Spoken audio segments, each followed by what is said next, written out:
আমাদের প্রিয় নেতা, বাংলাদেশের প্রিয় নেতা, বাংলাদেশের মানুষের প্রিয় নেতা। উনি দীর্ঘদিন পর, দীর্ঘ 19 বছর পর ওনার প্রিয় পিতৃভূমি, ওনার নিজস্ব ভূমি বগুড়াতে আসছেন।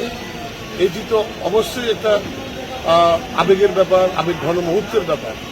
প্রয়াত হয়েছেন আমাদের প্রিয় নেত্রী বেগম খালেদা জিয়া, জনাব তারেক রহমানের প্রিয় মাতা। তারপরেও উনি ওনার মাতার এই শোকাহত অবস্থায় উনি বগুড়াবাসী, ওনার প্রিয় পিতৃভূমি, সেখানে উনি আসছেন। আজকে ওনার আগমন উপলক্ষে বগুড়ার মানুষ উজ্জীবিত।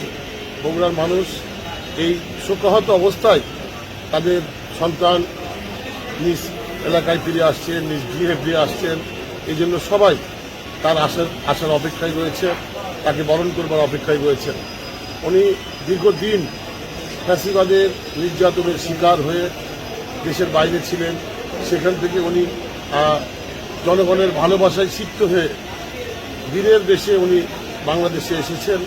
তারপরেই ওনার মাতার মৃত্যুর ঘটনা আমার দেশবাসী আজকে শোকাহত।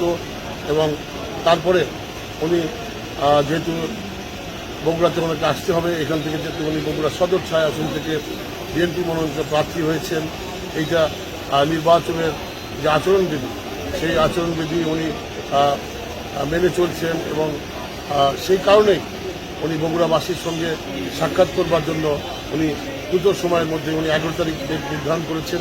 উনি বগুড়ায় আসবেন এবং বগুড়ায় এসে আপনারা জানেন বগুড়ায় যে কর্মসূচিটি রেখেছেন ওনার মাতার জন্য গণদোয়া, সেই গণদোয়ায় উনি উপস্থিত থাকবেন এবং জনগণের সঙ্গে শরিক হয়ে ওনার মায়ের জন্য দোয়া করবেন। এইটি আসলে বগুড়ার মানুষ উন্মুখ হয়ে রয়েছে এবং তাকে বরণ করে ইনশাল্লাহ আমরা তার সঙ্গে আবার তাকে সঙ্গে নিয়ে বগুড়ার মানুষের আশা আকাঙ্ক্ষার প্রতিফলন ঘটাবো, এটি আমরা মনে করছি।